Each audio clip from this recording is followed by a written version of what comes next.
Assalamualaikum warahmatullahi wabarakatuh. Halo semuanya, kembali lagi bersama saya Andi Setiawan BED.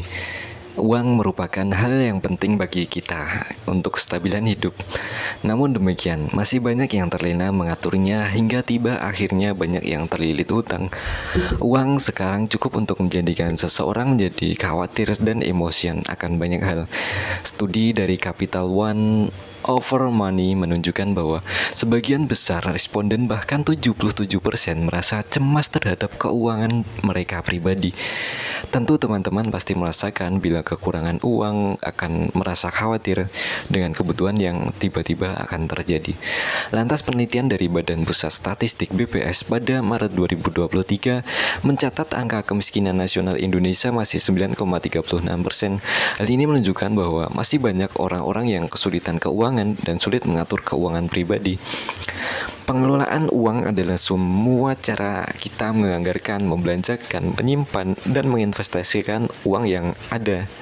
Ini juga mencakup bagaimana kita menggunakan kartu kredit, bagaimana melunasi hutang, bagaimana bersikap dengan hutang.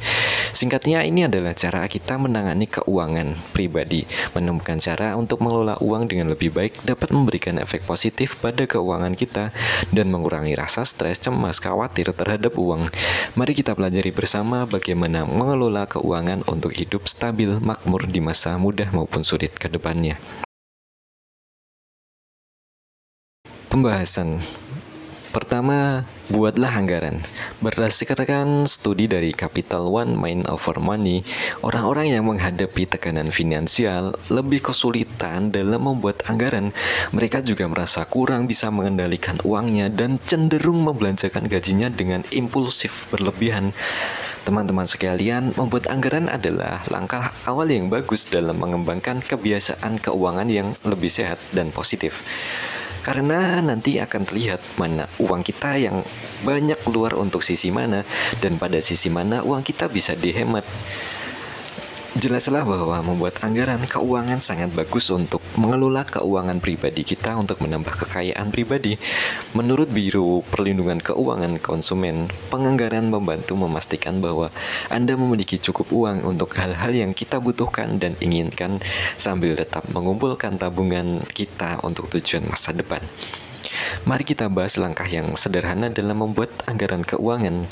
Pertama, tambahkan penghasilan bulanan kita termasuk gaji kita di tempat kerja, ditambah sumber pendapatan lain seperti bonus, pengembalian pajak, hasil panen, dan pekerjaan sampingan. Kemudian tambahkan kolom pengeluaran bulanan kita. Ini dapat mencakup pengeluaran dalam kategori utama seperti rumah, makanan, pinjaman, mahasiswa, piutang, transportasi, uang bensin, uang pajak, dan lain-lain. Untuk pembayaran bulanan yang tidak selalu sama seperti hiburan dan lain-lain, kita dapat menggunakan rata-rata bulan dari sebelumnya. Lantas ketiga, kolom kurangi pengeluaran kita dari penghasilan kita. Jumlah ini akan menjadi titik awal anggaran kita. Apapun yang tersisa adalah awal yang bisa kita mulai jika kita membayar utang dan mengumpulkan tabungan dengan baik dan dicatat dengan terperinci tentunya. Lantas kedua adalah lacak pengeluaran kita. Melacak pengeluaran kita dapat membantu kita menghindari pengeluaran yang berlebih dan tetap sesuai anggaran yang telah kita tetapkan. Studi Capital One Mind Over Money menemukan bahwa mempertahankan kebiasaan keuangan yang sehat ketika kita merasa yakin dengan keuangan kita dapat membantu kita berada pada jalur ketika keadaan menjadi lebih menantang atau sulit. Melacak pengeluaran kita tidak perlu rumit. Kita dapat mencatat pengeluaran kita secara teratur dengan bantuan notes dari handphone. Ada banyak aplikasi yang tersedia. Jika kita menggunakan fitur digital gratis yang membantu melacak keuangan kita, ada banyak. Jika kita lebih memilih opsi non-digital, kita cukup melacak semuanya di buku catatan atau buku tabungan. Memisahkan pengeluaran kita ke dalam beberapa kategori juga dapat membantu. Dengan begitu, kita dapat melihat dengan tepat kemana perginya uang kita dan kemana kita mungkin membelanjakan terlalu banyak, sehingga bisa diantisipasi di bulan berikutnya. Ketiga, menabung untuk masa pensiun. pensiun. Studi Capital One Mind Over Money menemukan bahwa banyak orang Amerika khawatir tentang masa depan keuangan mereka, dan di Indonesia juga.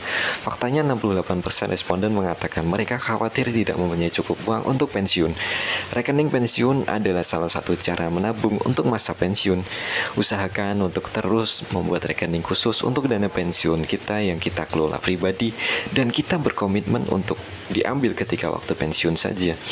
Dengan cara ini kita bisa mengamankan uang kerja kita agar bisa hidup nyaman di masa pensiun tanpa memikirkan hutang dan lain-lain.